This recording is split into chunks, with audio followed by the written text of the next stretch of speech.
Starting. Hey guys, I'm here with Alexandra. She is an INFJ. Would you like to introduce yourself? Yeah, well, like she said, I'm Alexandra. You can just call me Ale, so it's easier. Um, yeah, I'm an INFJ. What can I say about myself? Well, I work with children, and what else can I say about myself? Just a human, just a human being, being a human being. Well, I think that's a good enough introduction for me. I feel like I know I ask everybody that question, but it's kind of hard to be like, Yeah. what's everything about myself? But yeah, so, um, I guess the first question is for everybody. When did you first discover that you were an INFJ? And also kind of, well, I'll just say that. Like, when did you first discover that you were an INFJ? It was around my second year of college, I believe. So like 3 years ago. I had a Tumblr back then, so I would notice that a lot of people had on their bios like 4 letters. I was like, what is this? So I just Googled one of the 4 letters, and it took me to the 16 personalities website. And I took the test, and it said, oh, you're an INFJ. And I read it, and I was like, I was spooked. I was like, what is this?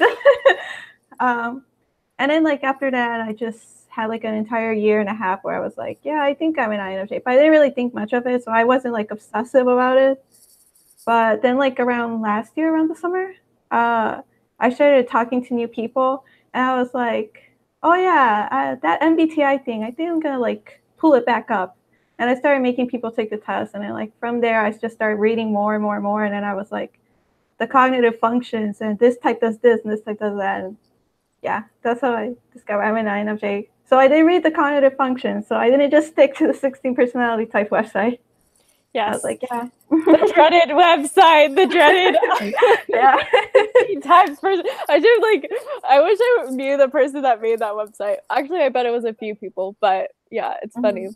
But that's good. That's good that you studied the cognitive functions, and that's funny that you found it on Tumblr. I feel like a lot of INFJs, even though I never really got into Tumblr, it was one of those things where I like tried to and I never did, but I think that a lot of INFJs are drawn to Tumblr or just introverts in general. So I could see that being something where it's like, what is this? What is this like personality thing or 4-letter thing that people are saying in every whatever, yeah, the bios or whatever. But so after discovering that you were an INFJ, what did you like kind of what changed for you when you really kind of started studying it and realizing other people's personality types?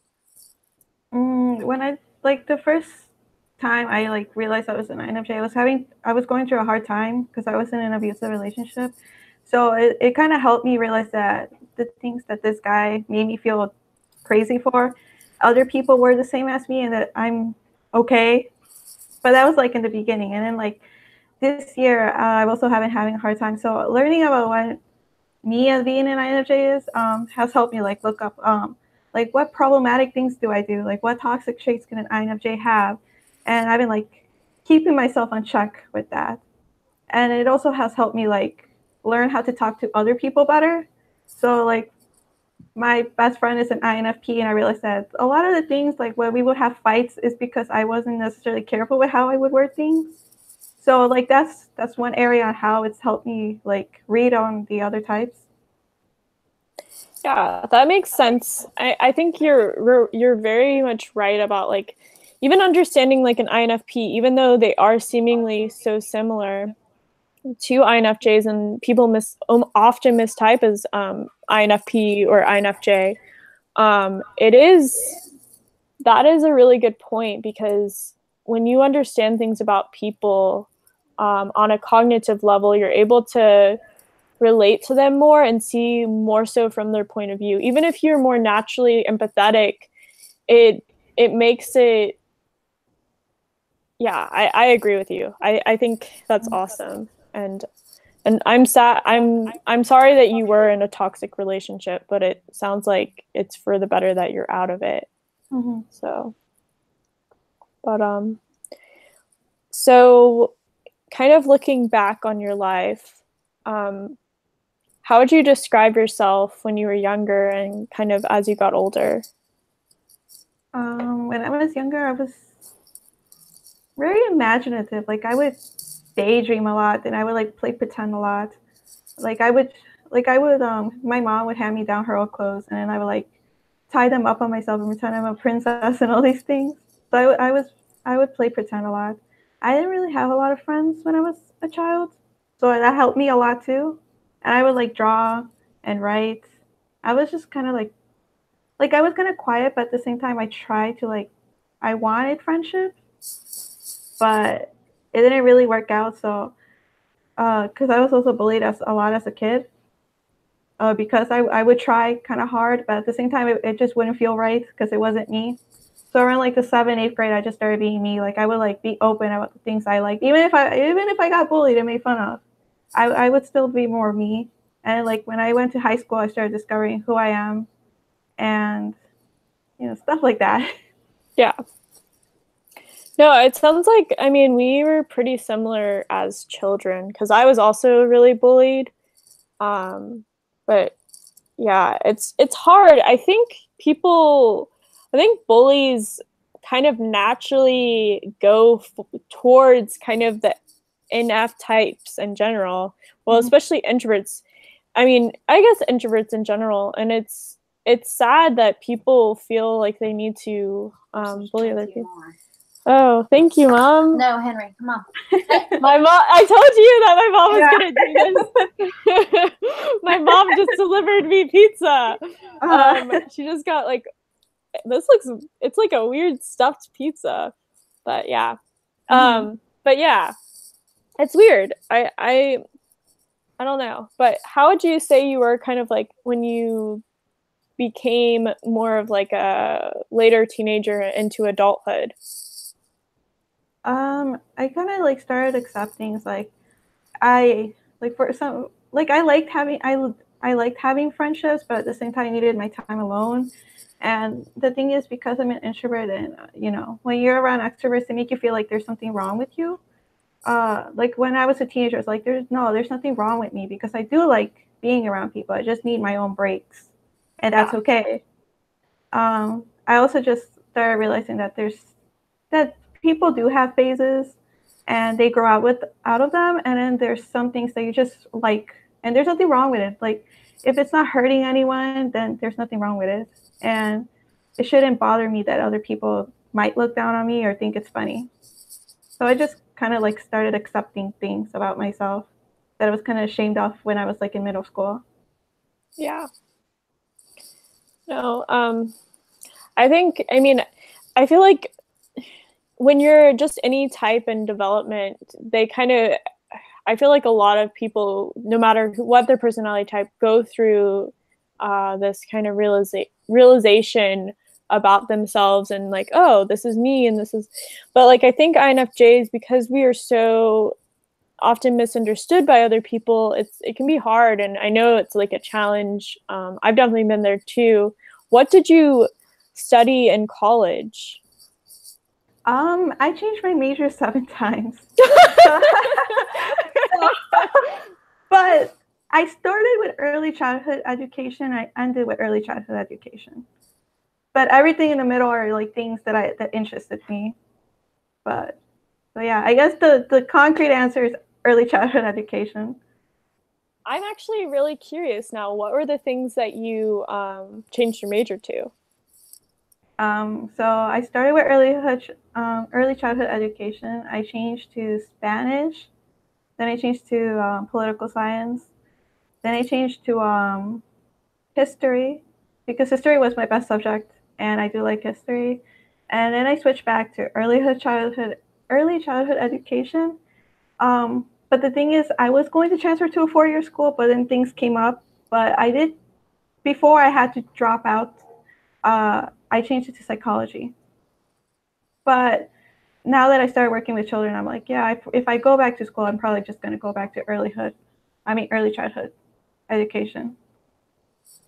That's so funny. I feel like this might be, maybe this is an INFJ thing. I'm not really sure if it is, but like I feel like oftentimes our first intuitions about things, even like stuff like that, like where it's like, oh, this should be, I feel like this is like what I should do. For example, with childhood education. And then we kind of go through this like, oh, we like kind of tell ourselves, oh, then no, we need like kind of talk ourselves out of things. And then we end up going back with our first insight. Do you feel like you've done that with other things as well? Or is that just, I don't know if that makes sense? Yeah, for the most part, that sounds like me. I do that often. Yeah. Like, it's weird because like even with people, typically my first impression of someone, even though I may not know them, obviously, it seems like I can have a pretty good first impression of who someone is. And then I like try to talk myself out of it, especially if I'm like saying, oh, this person is like if I have a bad feeling about someone and then they're like, I don't know, it's like over time it's like, oh, I kind of like this person. And then I realize, oh, wait, this person is kind of a bad person. I don't know if you've dealt with that. Like, yeah, that happens to me often, unfortunately. yeah. I have this thing where it's like I wouldn't want to treat people how people have treated me when I was a child, which is a lot like people would just think I'm a bad person because of something they heard. So I do try to like I do get this vibe that they're probably not a good person, whether I've heard of things of them before or not. So I do try to talk to them and find good qualities in them, but eventually I hit that wall where it's like I can't deny that they're probably a bad person. Yeah. Yeah, it's hard because like you want to say like, oh yeah, this person's good, and like, yeah, I don't know. I think we all, I mean, not everybody, but I think you would relate to this, but it's like I want to believe that people are good. Most people are good, and I think I truly do think that, but there are a lot of bad people out there. There are a lot of bad people. But so what exactly do you do, if you don't mind me asking? At work? Yeah. Oh, for right now I just supervise lunch and recess at an elementary school. Oh, that's so cute. Yeah. What is your favorite age to work with? Like, I mean, not even though you're not really necessarily hands-on working with them or a specific group, but what kind of, like, do you like first grade, fifth grade, or like, do you have like a preference, or do you like all of them? I prefer the younger kids. Like, I don't mind the middle schoolers, but they do constantly remind me why I never wanted to teach middle school when I was in college. So yeah, I prefer the younger kids. I like how they're still so creative and how they just say the darnest things. Yeah. But I prefer the younger kids. What's something that like a young child said to you, or like said in general that was like, this is weird but like funny? I have some of them call me their mother. So I'm just like, all right then. I mean, if that makes you feel better, I guess. But yeah, I mean, I bet there is things, but I can't remember right now. But yeah, and then sometimes they say things that are kind of morbid. And I'm like child, you're 6 years old. The other day, one of the girls came up to me and just told me about how it's kind of sad. I was like, oh geez, you're 6. This is so sad. She told me that her mom was having another baby and her dad couldn't live with them anymore, so they had to take. I know, and they had to like take 2 of their other siblings with him somewhere else. And she's like, but it's a secret, okay? I'm like, okay. And she just walked away and started playing again. I'm like, oh geez. Wow, yeah. That's so sad. That is so sad. Wow. I mean, that's the thing. It's like kind of going into just development. It's like I just think that people oftentimes don't really understand how much kids like actually think about, or like that they're like that they really are these sponges, because obviously that child, even though that child's only 6, they saw their parents and like, you know, they understood the situation to an extent that they're going to be affected by that their whole life, and that's so sad. Wow. Yeah. Wow. I mean, kind of to lighten the mood a little bit, something my sister said when there's so many things that my sister did when she was little that's really funny.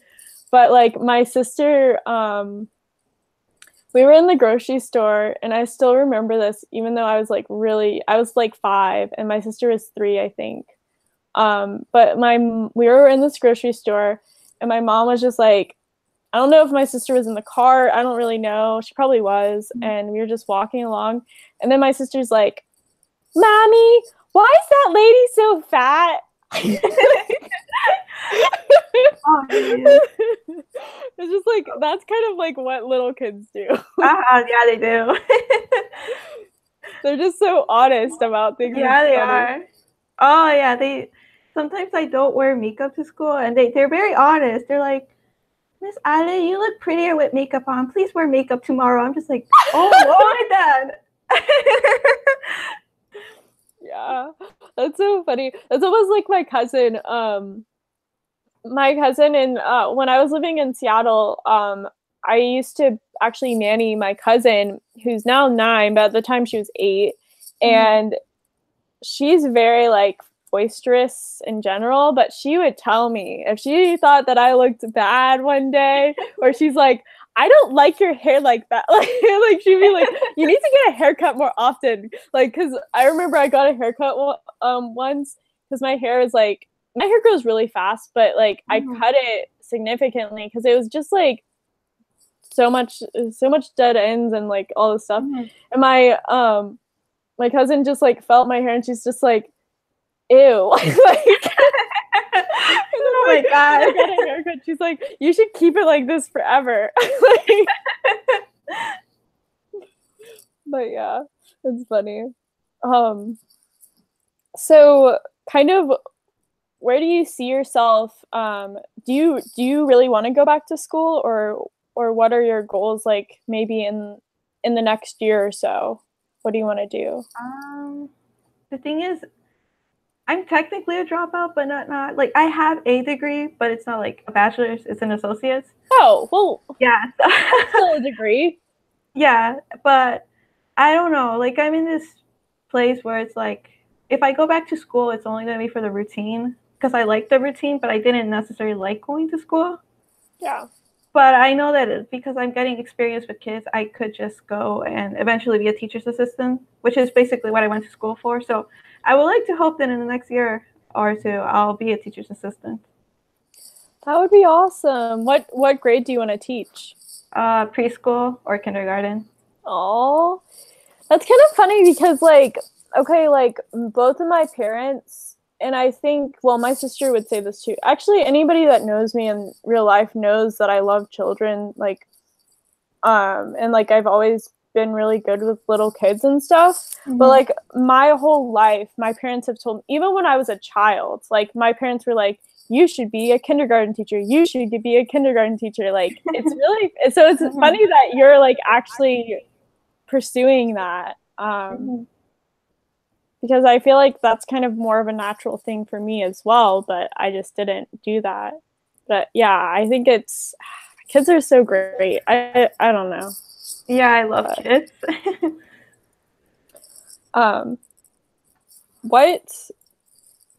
What do you think was the hardest moment of your life, or like what's been some of the hardest moments of your life, and how did you get over them? I think it was when I was the most depressed, but I guess it could also be when my mom had cancer. Wow. Yeah. You can pick either one, whichever you want me to like expand on. No, you can. I mean, if you want to, I would love to hear both of them, but you don't have to. Like, obviously, both of them are horrible, but obviously the cancer one's it's a bit different because it's not, your personal thing. But if you want to, I mean, I would love to. I think people would be really interested to hear what you have to say. If you want to share. Well, I mean, technically both stories like eventually mesh in together. So. Okay. Yeah, so I guess I'll start with my depression. I guess because I already mentioned that I was really badly bullied. Like, it never got physical, but it did affect me a lot, like really, really bad, because I was constantly made fun of for like even ridiculous things, like even how I would write or like how I would laugh. So like around 7th grade, the entire like the girls in my class just decided they were just not going to talk to me for the rest of the school year, and I was just really depressed. I think that was the first time I harmed myself. Oh, sorry, trigger warning. I talk about self harm. um, and I was just really depressed. Like they every single day during recess, they would purposely like come up to me and laugh at me because I was alone, and they would just do it until I started crying. And it got really bad to the point where I would tell my mom to not go to the school and tell them that I was being bullied because it would get worse. Because I already had this reputation because of my parents would go to the school often, that I would snitch on them, even though I wouldn't snitch on them. My parents just didn't like seeing me cry. So I had to beg my mom for like a couple of months to like put off going to school, and eventually did have to go to that extreme where she had to go and talk to the principal. And like after that, the girls had to stop putting me aside because they had to. But like around that point, I realized that I probably wasn't ever gonna have friends. And 8th grade just went like no one, everyone acted like nothing happened, but I liked that. Like it bothered me, but I liked it. Like I just wanted to move on and pretend that the 7th grade never happened. But my depression started to get really, really bad when I started high school, because I went to a private school. So none of the people that I went all of those 9 years to school with were in the school I went to. So I had a fresh start. And I think it was when they asked me what nickname I wanted to be called. That's when it like hit me. And that's when my depression started to get really bad, because I was used to like being called all these names. Like I would tell them that I didn't like it, and they would just continue doing it. And then like this group of girls which just came up to me. They're like, "What nickname would you want?" And it just hit me like really, really bad. And I was I was kind of a bad student in middle school, so kind of like my academics were very, very bad at the beginning of high school. Because they asked more of me, because it was a private school. Um, I started my first semester of high school. I had 2 Fs, so that wasn't very good. And I started like harming myself more and more often, and it got really bad. It got sorry. Henry, come on. Sorry, I don't know if you heard that. My mom was just Henry, Yeah. come on. No, mom, I haven't had. Sorry. Henry, get. Okay, keep on going. Sorry for that interruption. It's okay. My dad was an alcoholic when I was younger, so that kind of like affected my depression too. And everything just built up to my junior year, where it just got really bad, where I just started to have really bad suicidal thoughts. And my family is really Christian, so they didn't believe in therapy, and I did ask if I could see a therapist, and they wouldn't let me. So but I did want help, so I had to do the most extra things to like get the attention, at least from people at school. And eventually they did send me to the school therapist, and they called my parents, and I had to go to a doctor because my parents didn't believe me that I was depressed. So they sent me to the doctor to tell me that, oh, I was just PMSing. Like I was just overreacting, and the doctor sent me to the emergency room because he thought I was going to commit suicide. But the upside, but the upside to that is that because of that, I finally got to see a therapist. But it gets actually kind of worse from there, because I had to transfer schools my senior year, and just things with the guy that I was with at that time were really bad, and I developed an eating disorder. Wow. Yeah, and I just didn't want to live like my junior and senior year. Like I just didn't care. Like I just didn't want to feel.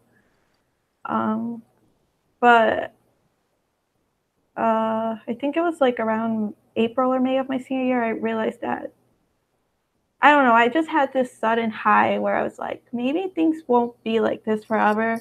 So I decided to recover on my own with the eating disorder. Like I didn't really want professional help when it came to that, because I feel like I could do it. And I did do it, but I know that to a lot of people it doesn't work. So I actually do recommend to I recommend to other people to please get professional help because it is hard, and that was on my Yeah. own. Yeah, so I feel like maybe other people probably do need the extra support. But I mean, yeah, I mean, I had a lot of ups and downs after my senior year. So my 3 years in college, eventually the guy did break up with me, and I had this freak out where I was like, I think this was during 2016, where I had this huge freak out like the first half of the year where it's like, if I knew he was treating me bad, why was I with him and all these things? So it's not necessarily that I missed him or anything, but it's just I wanted to rationalize why I let it get so bad. But eventually I just let go of it and I was okay. But like once I had that period in time, like 3 months, where I was okay, and then my mom was diagnosed with cancer. Wow. But like I was depressed about it for a few weeks, and it was hard because I feel like my mom is the one person that has a lot of unconditional love for me. Like she's the only person that hasn't let me down, and she's always showing care and love for me. So I was really upset about it because she had stage 4. But Oh my gosh. yeah, I was like a mess. But like I already mentioned, my parents are Christian, so I kind of like, because she had stage 4, I was like, well, I have nothing else to lose. So I kind of like stayed, like went back to my faith and was like, I need to be optimistic about it. Like my mom doesn't need me being depressed. Like she doesn't need me like constantly talking about that. It was just weird because for like 7 years I was talking about, oh, I want to die. Like I want to take my own life. I don't want to be here anymore. And then death is right there. Like you can see that it's really close. And I was like, I don't think I want to die. I just haven't found a reason to want to live. But things got better because my mom is cancer free now. Oh my gosh, she is? Yeah. It Oh was my gosh. I guess I'll go further into detail. She had a ovarian cancer, stage 4 ovarian cancer. They told her that she only had like 1 to 2 months to live. But she fought through it. She fought through it. And last May she had her last surgery and she's been cancer free since then. Oh. I'm like, I'm such a baby. Oh, it's okay.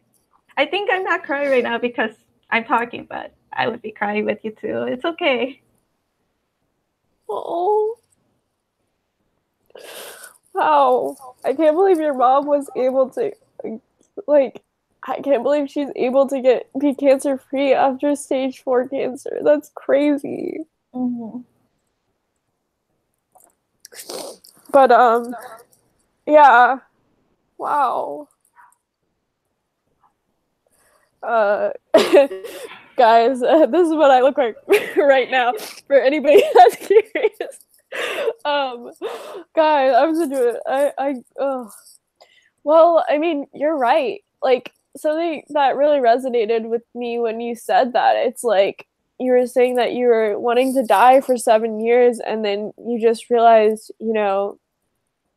I don't want to die, but I just don't have something that I want to live for. Like I can resonate with that so much because I've been there. And obviously my experience was different, but it's hard and you're depressed, and it's especially now that I know that your mom, overcame that. Sometimes you need these little triggers in your life that ground you and make you realize how precious life is, and like you can't take it for granted. Mm-hmm. But yeah, so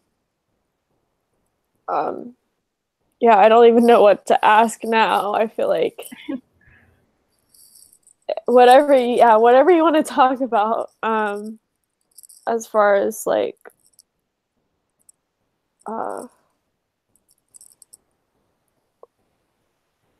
have you kind of thought about the things you want to live for, or still on that journey? Sorry, you broke off right there. Can you repeat that? Oh, do you have an idea of the things you want to live for, or are you still kind of figuring that out? I have an idealized vision, but for the most part, I'm still trying to figure it out. Because like it also goes with like what I'm doing right now. Like, do I want to go back to school? And what do I like working with kids? Like, I'm not sure because I spent such a huge amount of my preteen years and teenage years thinking I want to die. Like, I don't want to be here. So like when I was a preteen and when I was in high school, it was really hard for me to like come up with what do I want to major in or what do I want to grow up to be. So I'm still trying to figure it out. I just know that eventually I want to get married and have kids, and that. But before that, I want to work with kids. A lot of the reason why I want to work with kids is because of my experiences as a kid. And like my teachers really weren't there for me, like so I kind of want to be a teacher that kids can depend on. Oh, Yeah. you're making me cry again. I'm sorry. It's okay. I cry a lot. Wow. That's Because so sweet. at one point I was stuck like I just want to work with kids. That's the general idea. Because the reason why I did switch my major to psychology is not necessarily because I wanted to be a psychologist, but because I wanted to be a social worker. But I'm just like, I just want to work with kids, man. Like I love kids. I want to be what I didn't have for them. I want them to like trust me. I have had middle schoolers come up to me because I also supervise the middle schoolers, tell me some of their problems, and it's like, wow. I don't know. To me, that's I don't know how to feel about it. It feels strange that they trust me enough to tell me their personal problems. Yeah. I mean, middle school is such a horrible time, I feel like. Mm-hmm. Without, I guess, giving away, I mean, I don't think any of your students will watch this channel, but like, do you have any examples of things that some of the middle schoolers have told you? Some of them tell me about, there is one kid who has, he's a special ed kid. So he kind of like tells me how his mom doesn't really listen to him. I think I don't remember because it was like 2 months ago the entire story, but because I supervise lunch, I have to supervise my own class and when it's assigned. But I do try to like if other kids from other classes tell me to like watch out for them, I do try to watch out for them. But that day, one of the kids in my class were like fighting. So, but before he went to the bathroom, he told me to like save his seat for him. And when he came down, another student took his seat, and he felt pretty bad about it. And he was telling me the next day about how he didn't like that his mom didn't really listen to him about it. So I had to like step in and tell him it's okay if you feel upset about it. Just don't let it ruin your day. Like don't hold a grudge. It happens. Just don't let it upset you too much. And Yeah. his feelings were valid because if he felt, I think I would feel upset too if someone just took my seat. But yeah. I agree with that. It's like, and it goes further than just kids. Like anybody, people want to feel like you're listening to them, and you know that they want to feel like their feelings are feeling validated and like or being validated, and I personally think that really everybody just wants to feel acknowledged in some way, and it doesn't have to be like, oh, you're the best or something, but like feel like you notice them, like that you see them. Mm-hmm. Wow. Well, what kind of fights have you had to break up? Personally, not any, but I have witnessed them. But because they're usually not fights from my class, I don't really have to break them up. But yeah, I personally haven't had to break up a fight, thankfully. Hopefully, I don't have to for a very long time. But they're sixth graders, so who knows? There was actually a fight last week, but it wasn't in my class. It was on the other side of the cafeteria. I didn't even know how it started, but yeah, it does happen, just not in my class yet. What kind of fights do they get into? They usually make inappropriate jokes, and then one kid gets too offended, which I do understand, because sometimes these middle schoolers do take things too far, and that's usually when they start arguing. Yeah, it sounds like middle school. Yeah. Is there like, okay, I mean, I know that we're kind of talking about children and kids and stuff, but is there any like weird trends that you've noticed with kids, like things that they're interested in? Kind of like how I feel like you probably had this too, but like when I was in middle school, we would do things called, like we would play this game called Oreo, or like, you know, like play like, it was like, I'm pretty sure Oreo was a game where we would basically, I forget how this happened, but if you, I don't know if you had to say Oreo or like what it was, but it was like something where you had to ask out whoever the person said you had to ask out. Do you have you seen games like that, or like weird things that kids do that you've noticed? I just noticed that they follow a lot of the memes, or like they repeat vines out loud. One thing that in particular is actually that they all want to impress me with their Fortnite dances. And I'm just like, please don't.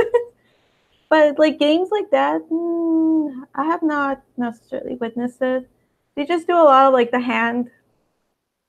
I don't know what they're called. You know, when the girls would do like the hand games, like clapping and all those things. Oh yeah. They came up with a new one. I don't understand it, but they do that one a lot. What is it like? They slam the table a lot, and they do it really fast. So I'm like, that's very impressive. They upgraded the game since I was in middle school, that's for sure. But the boys, they just try to impress me with the Fortnite dances. That's funny. That's really funny. I guess apart from like your passion for like teaching and like kids and like stuff like that, what would you say is some things that, or what are my hair, like I hate growing out bangs, guys, like I don't know why I cut my bangs. Your bangs look so cute. I'm like in the stage where I'm trying to like, because like obviously I still have my bangs, I don't know, I'm trying to just whatever. What are some things that you're interested in apart from like the stuff that you were learning in school and like what you're doing at your job? I like cosplaying, and I don't know why, but I have this weird thing where I just record snippets of my life and upload it on YouTube. So, like I don't know, but I like cosplaying and doing that, whatever it is. Like I do have a YouTube channel, and I do try to make INFJ related videos, but most of my videos are just random things that I record, and just I'm like, yeah, I'm gonna upload this, and I upload it. Yes, and I'm gonna link your channel because we should have people check it out and see what the snippets are. This like hair, I hate this. I don't know, some people have this, but like I've always had like little baby hairs right here that just like never grow bigger. I don't know. Yeah, I do have those. Yeah. Wispies. So I guess like okay, we talked about like the worst experiences of your life. What are some of the best experiences of your life so far? I honestly think it's once I get over a grudge that I've held for a very, very long time. It's just liberating. I think the specific one is with the guy that I was with, the toxic relationship. I think that was the best period of my life, which is the majority of last year, of 2017. I was just living my best life. I was just like, even though my mom was going through cancer and we got foreclosed and all these things happened, I was still like I was actually positive for the first time in my life. And it was really weird, but it was really good. I was just motivated. I got out of momentarily I got out of that pit hole where I was really depressed. So I made it a thing where it's like, okay, I can help people now, and I'm not a mess this time. So yeah, I think that was the best period in my life. I just try to be me, you know, like I try to help people. I'm not sure if I'm good at it, but they do thank me, even though I think I could do better. But yeah. Yeah. So, I mean, that's interesting that the best moment of your life. But I understand it because, again, you kind of were awoke it, like you were kind of woken up by the fact that your mom was going through cancer and stuff. And I feel like that probably did spark something inside you. Even though that is such a negative thing, I think it did probably affect you for the better in some ways. Do you know what your like mom's personality type is, or do you have an idea? The, the funny thing is she hates these personality things.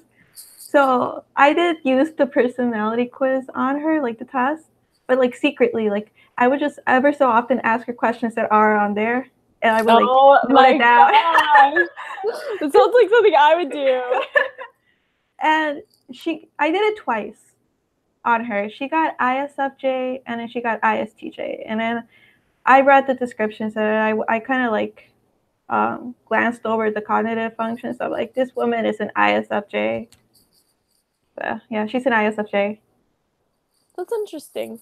Yeah, I find that sometimes ISFJs can be interested in typology, but a lot of times I do find that they're not as much. Like there's certain personality types that I think are a little bit more inclined to kind of enjoying that kind of thing. But yeah, there are certain personality types where it's like, oh, I don't like this kind of thing. And it's like, I think you're this personality because you say that. So yeah. Let's actually look at the comments, or I mean, I'll at least look at the chat and see what people say.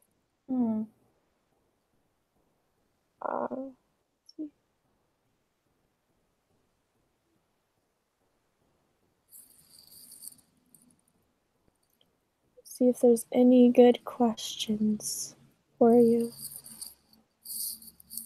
Oh, I just realized that my charger is not actually plugged in to the wall. Oh no. That's funny. Let's see.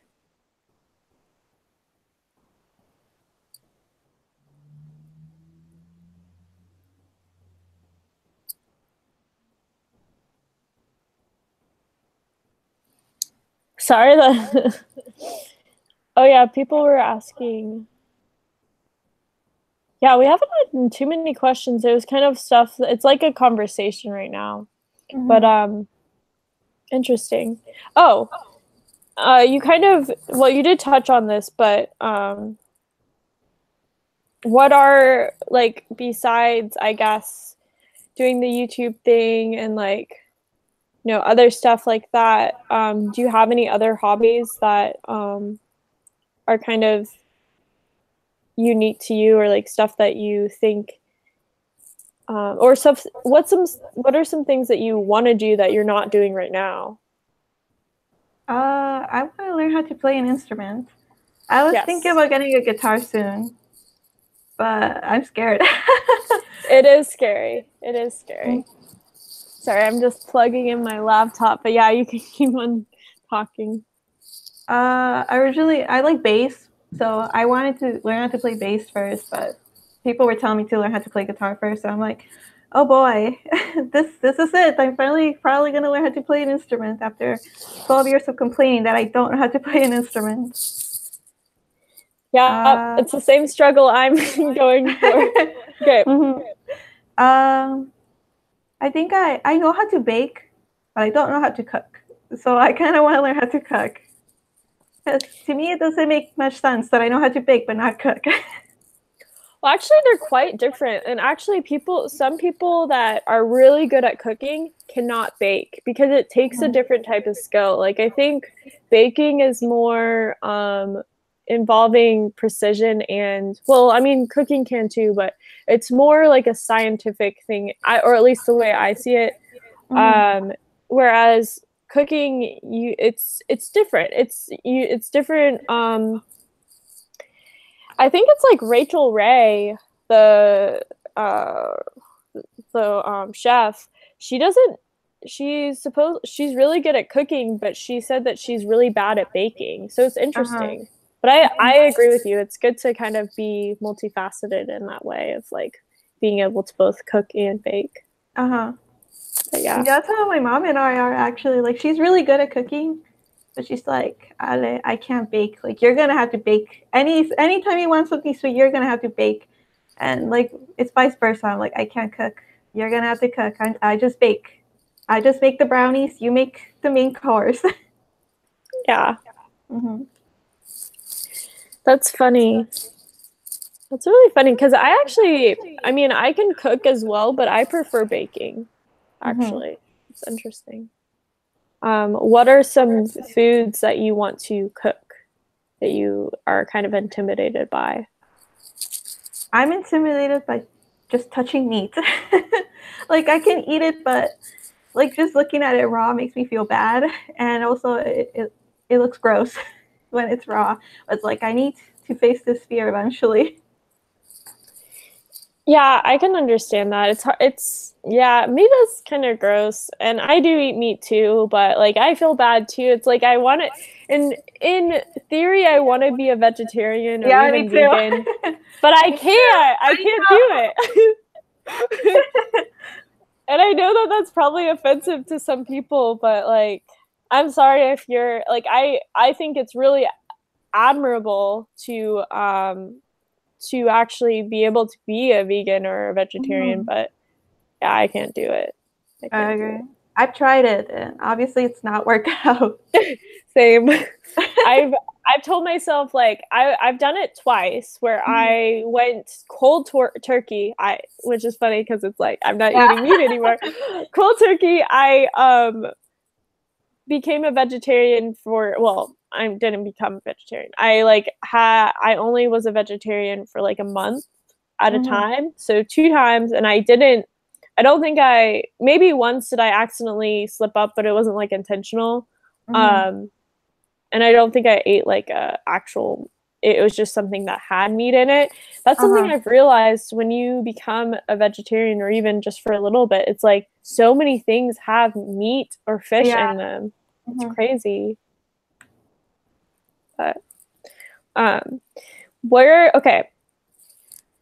if you could travel anywhere in the world right now, where would you go and why?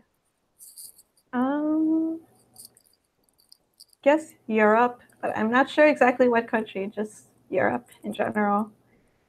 Because I like history. Like, I got really rusty over the years, but I do like history. And like something about just like setting foot where all the stories I read about happen. I just want to feel that, be like, yes, this is where it all happened. So, but I think if I have to pick a country, it would probably be either England or Italy. Well, I've actually been to both, and both of them are great places. I would say it's really cool to travel, and Europe is really interesting. This is actually an interesting question that Michelle actually said. Michelle Wilson said, "What are your unpopular opinions?" That's kind of like a trendy topic on YouTube too. Like, here are my unpopular opinions. What are some unpopular opinions that you have? I mean, I have a lot. So now it's hard. Well, you can just say stuff. I mean, if you want me to say stuff too, I can. Yeah, give me an idea. Please go. Go ahead. Yeah, we could just like tag team, or like if you come up with something. So, I mean, I actually want to do a video about like Seattle, because I I feel like I have a lot. Actually, I'm going to title it "My Unpopular Opinion About Seattle, Washington," because I think I have a lot of unpopular things, or I could spill the tea on some stuff if we want to like talk in the young person speak. But yeah, okay, an unpopular opinion. So this is kind of unpopular. I think, okay, for example, I think Ariana Grande is really talented. Like, I mean, I don't, after talking with Stephanie yesterday, I don't really want to throw out the word talented anymore, but I think she has a lot of, like, I think she has a good voice, but I personally don't like her singing style. That's an unpopular opinion. And it's nothing against her. I just don't like listening to her music. But yeah, so that's random. But her new music video was really interesting. I liked that. I really like, there's aspects, but it's like, I'm not like obsessed with Ariana Grande, and most people like our age are, or like a lot, not most, but like, yeah. Okay, what's something that you can come up with?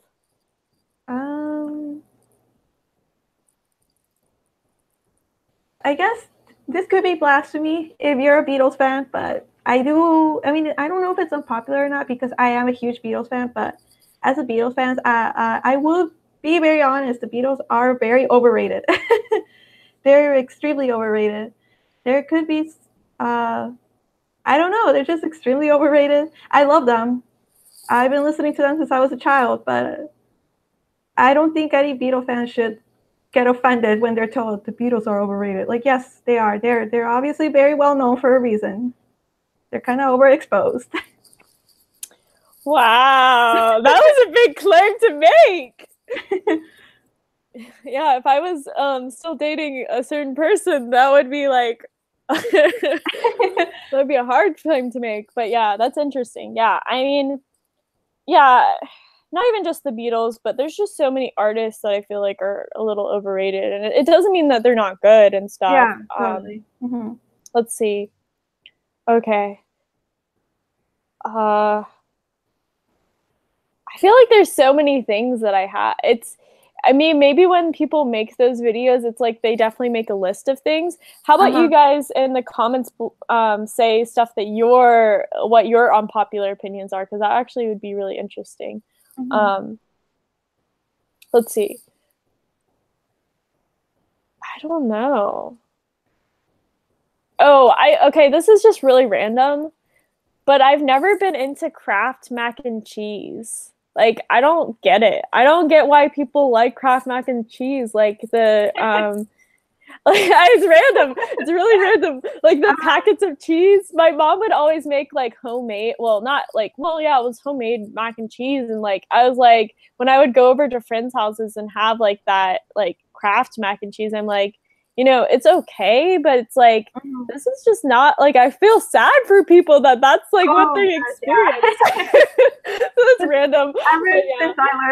Ever since I learned how to make mac and cheese from scratch, I'm like, it's not that hard to make once you get the hang of it. Like, just throw away that Kraft mac and cheese and make it yourself. But people don't want to make it themselves, so I just make it for them. But yeah, I don't like it anymore. I was woke. I've been woken up when I learned how to make it myself. You were shooketh. You were shooketh. Exactly. Yeah, that's funny. Yeah, also, this is not really like something where it's like an unpopular opinion, but it's just like something I never knew until like high school is like for like Thanksgiving or Christmas cranberry sauce. And I don't know, like my mom would always make cranberry sauce from scratch. Like with actual cranberry, like we would boil cranberries, and I didn't know that people ate cranberry sauce out of a can, or like, you know, I had never seen that before, and I was like, what is this? But yeah, that's random. But yeah, it's funny. People have said some funny things in the comments that they don't like. Yeah, that's funny.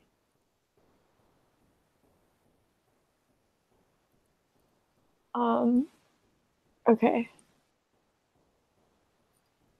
Oh. Sorry. I got distracted. Okay. Oh, if you could be any other type, which type would you be and why? That is a very good question. What type would you be and why? I always say I would prefer to be an INTP. My brother is an INTP, actually. I just like that they're so logical.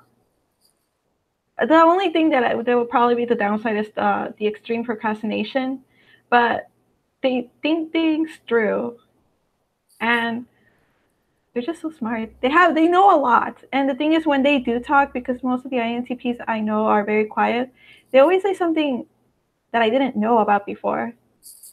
So I think I would rather be an INTP. If That's I could interesting. That's really interesting. Yeah, I mean, INTPs are really cool. Because I can see that, but it's weird. Jonas actually asked, the Awakened INFJ or Jonas. By the way, he said that you have beautiful teeth. Oh, all right. Thank you. That's really random, but yeah, I mean, you do have beautiful teeth. Oh, thank you. Okay, he wants to know how old you are because he just started this. He wants to know how old you are and what you're up to and how much he missed. You missed a lot. I mean, you missed what amount? Like a whole hour? Yeah, almost an hour of stuff. So, but yeah, how old are you? I mean, I would just guess that you're probably in your early 20s. Yeah, I'm 22. Yeah, you're a little bit. I feel like actually I think a lot of my friends are like 22, which is funny because like when I graduated, it was like I was befriending a lot of younger people. Like when I first started, I actually knew really like a lot older people, and then I was starting to, as my college experience went on further, it was like I mean, obviously new people come and stuff, and I was definitely being friends with people more of my own age or a little bit younger. So interesting. Do you think you get along with people your own? Well, I guess you kind of answered this, but what kind of age group do you think you get it along with the most? I think people younger than me. Yeah. Older people, they intimidate me. Really? But I know that I do admire them though, because they know they've experienced life more. I mean, I know that age doesn't equal maturity, but they have lived longer.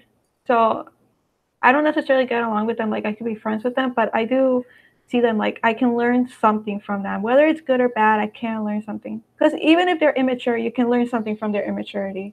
But I tend to get more along with people younger than me. That's interesting.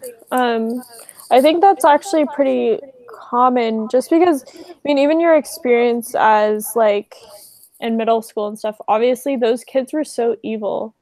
Like, and I could see why you would get along with people that aren't necessarily like the same age as you or older. And it can be intimidating with older people. I feel like when you're with younger people, it makes it almost feels like you're like, oh, I kind of have more wisdom or something like that. So I can understand that. If you were to be transported in time, like going in the future, what age would you like to go to and why? Probably my late 20s. I would like to hope that the things that I went through and the things I'm going through right now, I want to see the beginning of the transformation. Like I don't want to see the end. I want to see the beginning of the transformation. So my late 20s, mid or late 20s. So somewhere around those 5 years. Interesting. Yeah, I mean, speaking from the mid 20s, 25. Do I have my shit together? I'm on an air mattress. No. So, I mean, that's really not really, I mean, that's really true. Because, like, even though I'm in this situation, it's like, we're moving on the 19th. So that's really close. So my experience is going to be different. And I have a full-time job. So, yeah, but I know what you mean. I know what you mean. I would like to think that I would feel like more of my, I feel like I'm pretty comfortable with myself, but like, yeah, when you get a little bit older, closer to 30, it's like you would hope that you kind of figured some things out. But I don't think you ever figure things out. I don't think you're ever like adulting properly. I don't know. Yeah, you're constantly learning as you grow up. Like, you never stop learning. I think that's interesting. Yeah. Ooh, Fernando, this is a great question. What's the best gift you have given someone important to you? And like, I guess vice versa, what is like something that you've cherished from someone as well?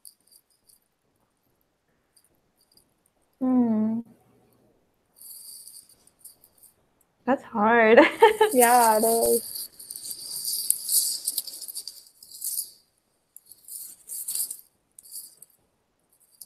The thing is, I don't really give gifts because I barely got a job. But I have given gifts before, so that's why it's also kind of hard. But I think was when I knew what video game my ex liked. Like, even though he was toxic, I did like pay attention to what things he liked. So I got him Animal Crossing for his birthday, his 18th birthday, I believe. Yeah, and he really liked it. He really appreciated it. Yeah, I think that was probably like the best gift I gave. What do you think his personality type was or is? I'm stuck between ENTP and INTP. But yeah, I think he was I kind of lean more towards ENTP. I think he was an ENTP. Interesting. That is interesting. What's the most meaningful gift that someone's given you? I think it was the most recent one I got. This guy befriended over the summer. He, even though we only talked for 3 weeks, he did like, it showed that he did listen to what things I liked, and he gave me like this baseball cap, this Hey Arnold baseball cap, and he got me the South Park video game. And I was like, oh, that's neat. Like, no, I never thought that someone would actually listen to what things I liked. Wow. Yeah. And I didn't expect it either because we were only like friends for like 2 or 3 weeks, so I didn't really expect it. Yeah, that's really sweet of him. Wow. That's really sweet. I think that's the other thing about people is like, I don't think people really, like, I know for myself, like, I am always surprised if people want to give me things or like they actually listen to what I have to say. And that's something I kind of had to get over as I, even like doing this channel, it's like, I kind of had to just not think that, I don't assume people watch my channel. I never assumed people watch it, but I had to kind of get over that, like, part of me that was like, oh, well, nobody, who's going to care about this? Like, it's the same thing with the gift thing. It's like there are people that care and there's people that notice that kind of thing. And it's really awesome that he noticed that. So, let's see if there's any other questions. Oh, wow. Okay. Fernanda's coming out with the questions. Okay. What is the best and worst part of your personality? Oh boy. I don't want to think of myself as a nice person. I feel like only other people can know that, and even then it can't be fact or truth. But I like that and INFJs in general, they do look out for other people. Like, they put other people first. They think of how am I going to tell them the truth without like necessarily hurting them. Yeah. I like that we're very observant of other people. I like that I am trying to be more and more observant as time goes by, because I feel like people appreciate that you do listen to them, especially the details. But the worst, probably like passive aggressiveness, or like or how I hold a grudge even though I don't want to hold it. It's still there. Like I do eventually let go of it, but it has to be on my timing, not other people's timing. But I think that is the worst part, the passive aggressiveness / grudge holding. That's funny that you say that, because like I feel like INFJs can be very spiteful, or at least I can be very spiteful. Mm-hmm. Like not in a it's kind of in a passive aggressive way. Like it's like sometimes I allow people to think that I mean, again, this is different because it's like on YouTube it may not seem this way, but like in real life, people that I know in real life, like I kind of allow them to feel like they kind of figured me out about certain things, or like they like sometimes they'll think that I don't catch on to as much as I actually do. And I can be spiteful for sure. I can be a petty little girl sometimes. Yeah, me too. That's why I was like, oh boy. I know, because my best friend, she's obviously my best friend, so she's seen me at my absolute worst, and she's like, you're nice, but you're kind of like, you're sometimes a bitch. So That's really funny. Yeah, I mean, I feel like I'm that way as well in many ways. Okay. Okay. Michelle Wilson asked, what is your biggest fear? I think my biggest fear, I know it's probably dumb and it's probably like childish, but I actually am afraid that I probably won't find like my life partner. Yeah. No, that isn't childish. I have felt that way too. And actually, like, because of recent events, it's like I feel even more so. Well, I don't really feel more so that way. I'm not really thinking about that right now, but yeah. But what do you think about it? I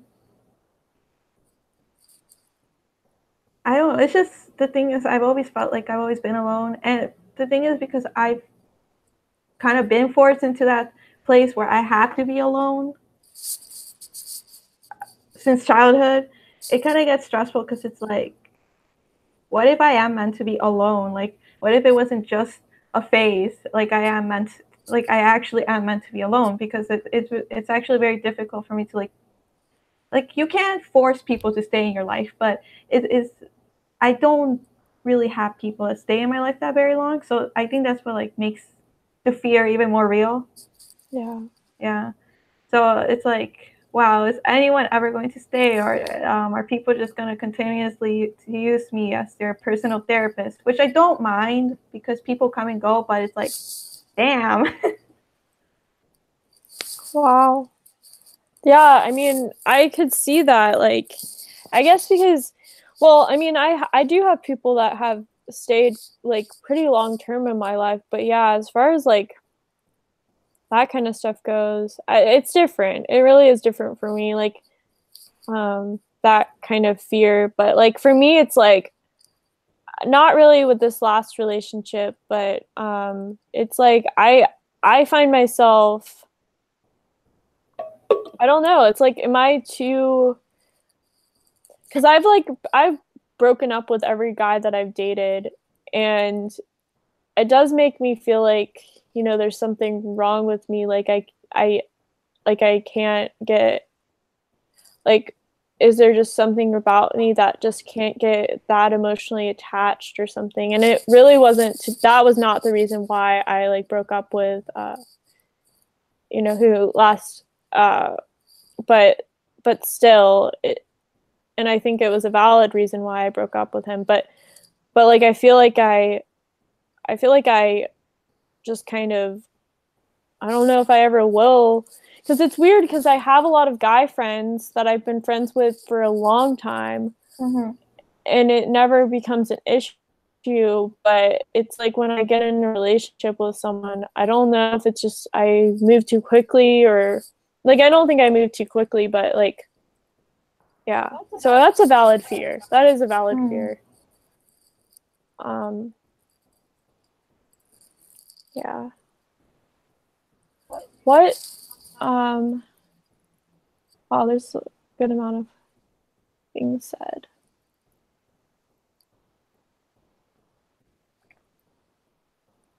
Okay.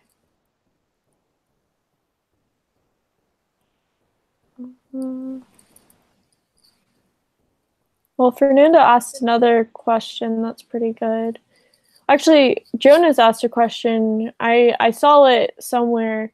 He asked, what is the meaning of life?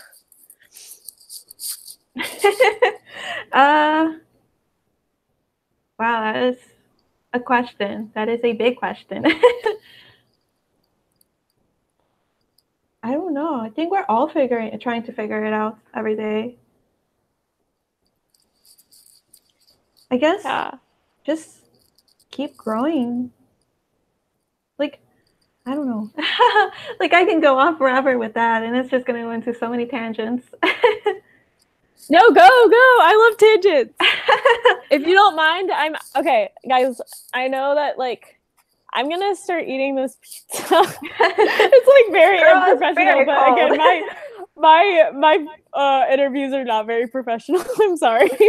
I'm gonna start eating this because you need to be girl. So keep on going with it. It's just I think about it a lot because I am Christian, but then I also think about it like outside of Christianity, because I'm Christian. Then the meaning of life is the afterlife, the eternal life with God. Then I'm like, there could be more than that. So sometimes I'm like, we're just in here to keep bettering ourselves because you really think about it, everyone's connected to everyone. So even if you're a bad person, you're still going to make an impact. And it's going to be either negative or positive, but you're going to make an impact. So it's just growing because the more you share with people, the more and more it grows. So sometimes I think the meaning of life is just expansion, but I don't know what I mean by that. No, I feel like sorry, I feel like I have pizza sauce on me. But but yeah, no, that was very profound. I feel like that I don't know. It's hard to just that is a hard question to answer, yeah. I have to say. But yeah. No, that is wow. Sorry. It's fine. Okay, if you could change anything about the world, what would you change and why?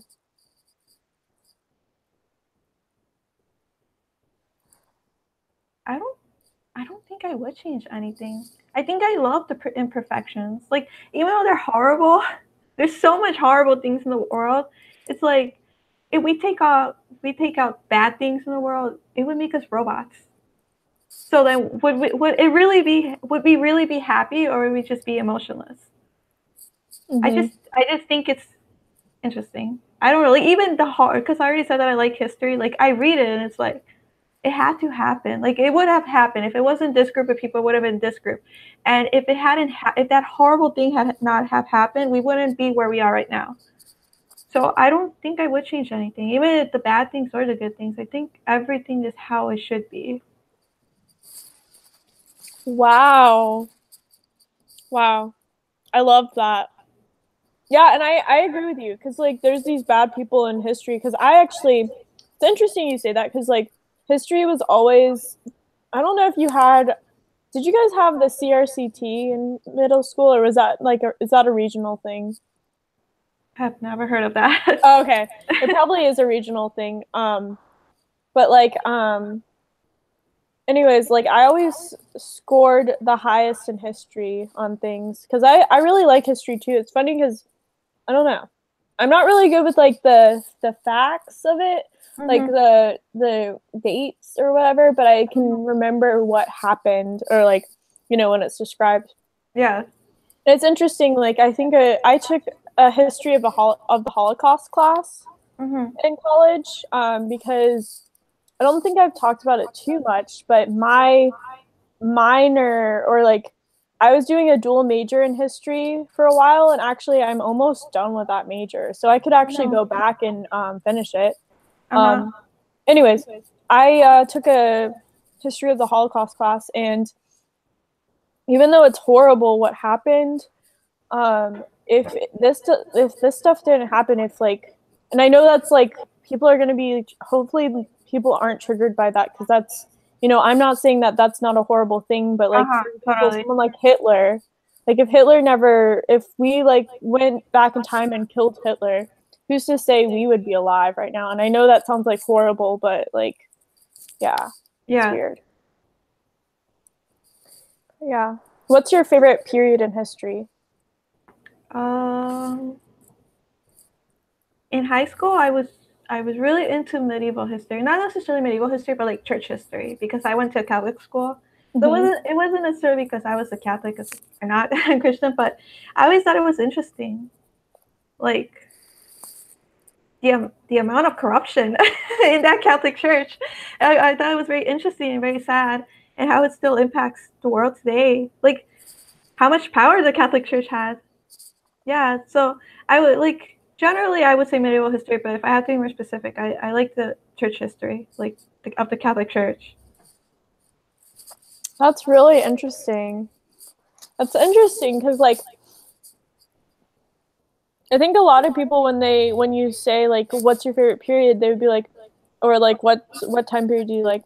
They'll be like, oh, I loved World War II, or I loved I mean, it's hard to say. Like, for people that don't like history, it's like, why would you say you loved World War II? That sounds so horrible. Exactly. But yeah, it's like, but that is interesting. I mean, I'm Catholic, and I definitely know how corrupt. I also studied how corrupt, you know, the Catholic Church was, and it's no secret. Secret. But yeah, it's really interesting. It's so interesting how people used to live, and I feel so grateful for living in this time period versus those times. Oh my gosh. Yeah. So that makes sense why you would want to go to like England or Italy, because like in Italy, obviously there's so many great churches, Catholic churches too. So, what's your favorite movie? That's another question that Jonas asked. My favorite movie is Chungking Express or Fallen Angels. Like they technically go together, so I always say the two movies together. But I like Chungking Express and Fallen Angels. What kind of movies are those? What kind of movies are those? I don't know if I know those. I'm not sure how to describe them. I guess they're just a slice of life, you know. They're from Hong Kong. So the director is Asian. Have you heard of the movie In the Mood for Love? He's the same director. No? I don't think so. Maybe I have. I don't know. Yeah, that's his best known movie. That's why I mentioned it. Maybe I have. Wow. I forget stuff like that. But anyways, that's interesting. What do you like about those movies? I think that it kind of also connects with what I said about how everything is connected. It kind of brings that into a movie, because in Chungking Express and Fallen Angels, basically the characters, they like pass by each other a lot, and until they finally meet. And I think about that a lot, like how many times you pass by a person without knowing that eventually you're going to meet them, and then when you meet them, you don't know how many times you pass by them. So that's kind of why I like the movies. I just find that concept very interesting.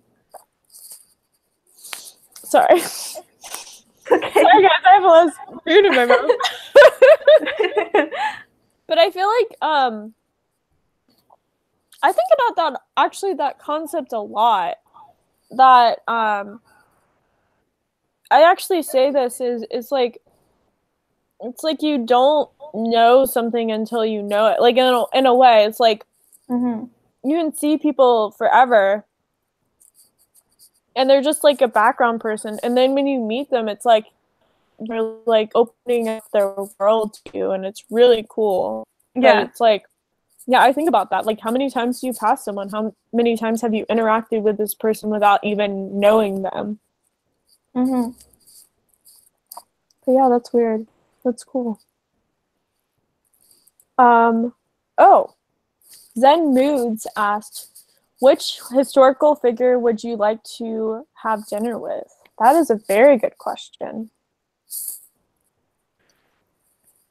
I don't want to irritate people or anyone to get triggered, but I think I honestly would want to meet Hitler because people did type him as an INFJ.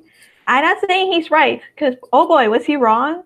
But I kind of want to like see him and be like, why did he think the decisions that he made were the right ones? Not to agree with him, just to see. Like, I want to see his facial expressions and the way he talks about it and all those things. I just think it would be interesting to actually like speak to him one-on-one. Yeah, that actually, I mean, again, I understand that it could be a really triggering thing for people, but again, she obviously does not, she's not like a neo-Nazi or anything. Yeah. Absolutely not. Like, no, we're not supporting that, but yeah, that's interesting. That would be a very interesting person. Yeah, I think he's either an INFJ or an ENFJ. In Socionics, they type him as an ENFJ, and I think there's a really good argument for that. But either way, like, I mean, INFJ, ENFJ, they're very similar. So I think we would be able to see, like, oh, we're not too different, like, thinking-wise. I don't know who I would have dinner with, actually. It's hard to say. It's a hard question. Don't have any. What was that? It's a hard question. Yeah, it really is. But yeah, that's a really interesting person. Let's see. Oh, they would have, so Zen Moods would have dinner with Genghis Khan. That's a really interesting person. Yeah, that's interesting, yeah. Yeah. And then Michelle asked, why would they want to? And I would like to know too why you would want to.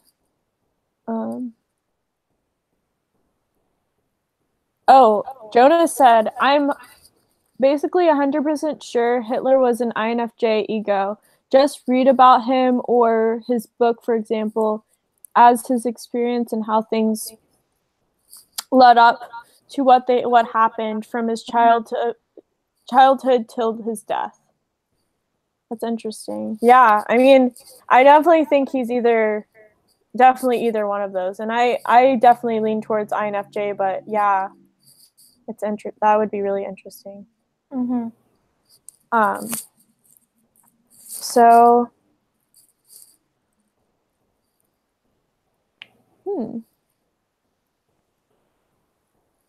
what are your, you talked about that INTP would be kind of the type that you would want to be. But what are some types that what is a type that you kind of have found is someone that you don't really get along with very well, or like you kind of just don't understand this personality type? I think it's ironic because it's actually INTPs and ENTPs. Like, I admire them, but our experiences are not that great. The thing is, you know how it's that the INFJs want to keep the harmony, but at the same time, it's also like we do kind of like a debate, but not to the extreme that an ENTP would take it to. My experience with ENTPs are usually bad because they kind of want to argue almost about everything. I kind of try to like not justify, but be like, you're probably just like immature, or they just want to fight for the sake of fighting. They don't really care. They just want to win. But it's ENTPs and sometimes INTPs I just don't get along with. That's interesting. I feel like it can be unique to people, depending on their experience.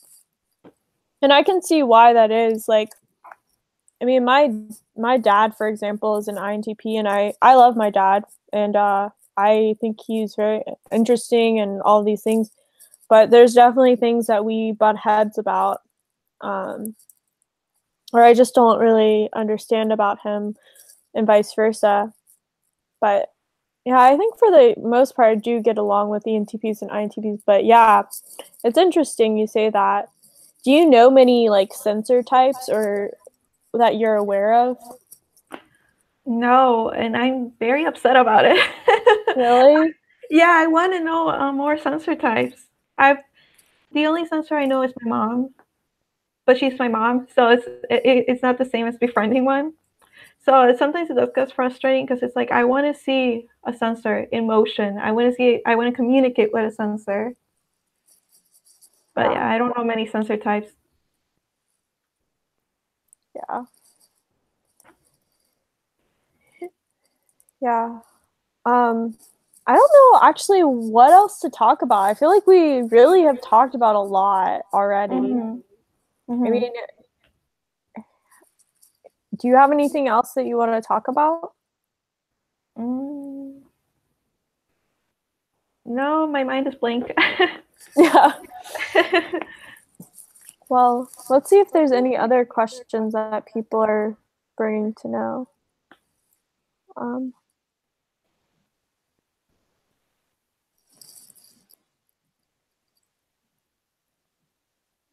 Oh yeah, that you should check out Dark Salmon. Michelle Wilson said this. You should check out Dark Salmon. She puts good videos about sensor stuff. Mm-hmm. That's interesting. Yeah, I feel like you should. I actually just subscribed to her channel because I saw Talking with Famous People's video on her. And I actually reached out to her. I don't know if she's seen it, but I would love to actually interview her. Mm-hmm. Oh, you're very perceptive, Alexandra. What's the one piece of advice you would give to INTJs? Interesting. Man, I love INTJs. I think they shouldn't beat themselves up too much. Most of the INTJs I've met, they do have this breaking point, and they just completely beat themselves up, and it's like, no. Like you're good. Like there's nothing wrong with them putting their feelings second. And I think they also the INTJs I know, they do get upset because most people think they're emotionless. And I'm like, no. You have emotions and they're valid. Shouldn't beat themselves up too much. Yeah, I think that's a good point. I think actually that's funny that you say that because like, yeah, INTJs are so interesting to me. I find them so interesting, and I mean, I guess because I do have INTJ friends, but it's hard for me to see them as the stereotype, the like cold stereotype, because I think they're so, I mean, just like any personality has so many different facets to it. But yeah, it is interesting. Okay. Let's see. Oh, what is my opinion on INTJs? That is well, I mean, I just said that I really love INTJs. Let's see. What advice would I give? I think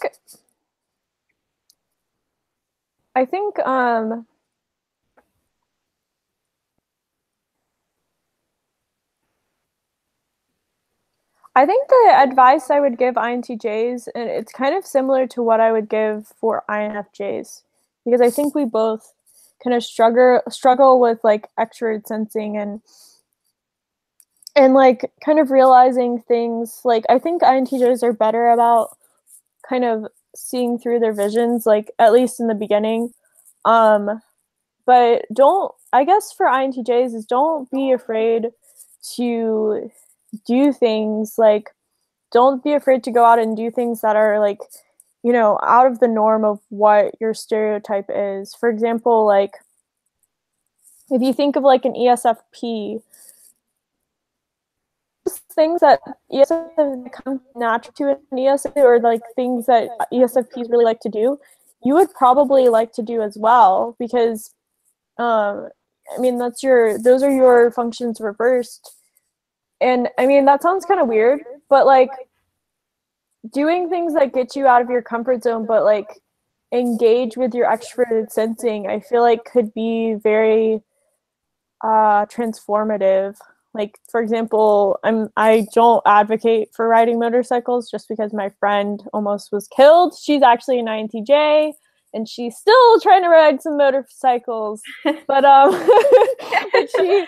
Danielle, she like got into a motorcycle accident. I've had her on my channel before, like in videos, but like doing that, like, I don't know, going skydiving, you know, sneaking into an abandoned building, like how I did. I snuck into an insane asylum, like an abandoned insane asylum, like broke into it, which is not a good, I mean, that's illegal. Not, you know, kind of rebellious, but it's like, it's things like that I feel like are pretty, that engage with your extroverted sensing, that can be very helpful for both INTJs and INFJs. But just kind of letting loose and not really caring what other people, like not really caring, for INTJs, not really caring that you're having fun. And I think INTJs can loosen up, because I know so many friends that are INTJs and they still loosen up. But yeah, that would be my advice, I guess. That was kind of a long-winded piece of advice, but yeah. Yeah, I agree with you. I feel like they shouldn't be embarrassed. Like, if they want to do something out of the ordinary, they shouldn't be embarrassed. They shouldn't think too much about it. They should just do it, as long as they're not hurting anyone else. Yeah. Well,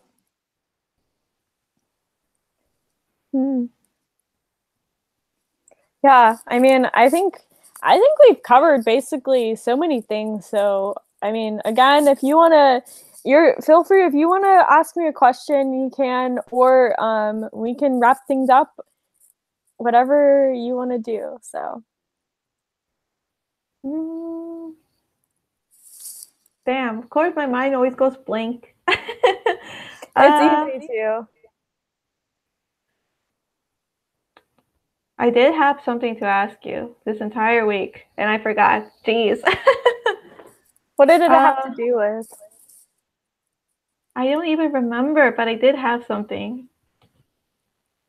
Okay. I guess, like, what type do you find yourself befriending the most? Like, it's the easiest. Like, you just talk to them, you're like, oh yeah, this is great. So, well, I think INFJs, well, since I've started this channel, and obviously as an INFJ, like other INFJs watch this channel, like I guess a good amount of my audience is INFJ. I feel like I've interacted with more INFJs that I have knowledge about than I ever have in my life. And I think that comes very naturally to me. But in my everyday life, I don't really have too many INFJ friends. Mm-hmm. I would say that's a pretty easy one. But I would say probably it's between INTJs. I would say INTJ is my number one. For some reason, I just get along so well with INTJs. Mm-hmm. ENFP and INFP. Mm-hmm. Probably just like off the bat, but it doesn't mean that I don't have deeper, and ENFJs. But I don't really know too many ENFJs in real life either. Mm-hmm. But yeah. So what about you? I find myself attracting INFPs, but I do kind of get along with them. But like I mentioned in the beginning, I kind of like clash with them a lot. But I am trying to get better at it, trying to get better at how to communicate with them. And ENFPs. I don't have many INFJs that I know of, but I do find that I do find it easy to speak to them because we understand each other and we have like the same type of humor. But yeah, it's INFPs, ENFPs, and INTJs and INFJs. Yeah. That's yeah, I feel like we share that. It is weird that like, I mean, I think actually INFPs kind of are attracted into my life too. Like it seems to that a lot of also INTPs, like if I'm talking about like who typically is like, oh, I want to be your friend or something, INTPs are typically the ones that are in real life that kind of come up to me, or like, I don't want to use the word mesmerized, but they kind of have this like, like they're just like, I want to know more about you or something.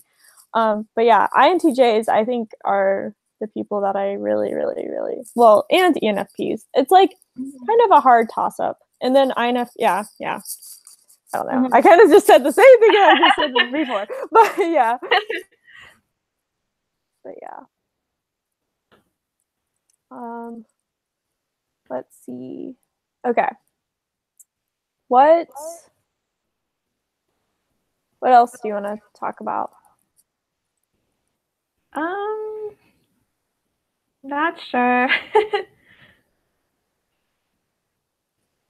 Well, I guess that being said, I think we should probably just let it end it. But oh, I said all right. Okay.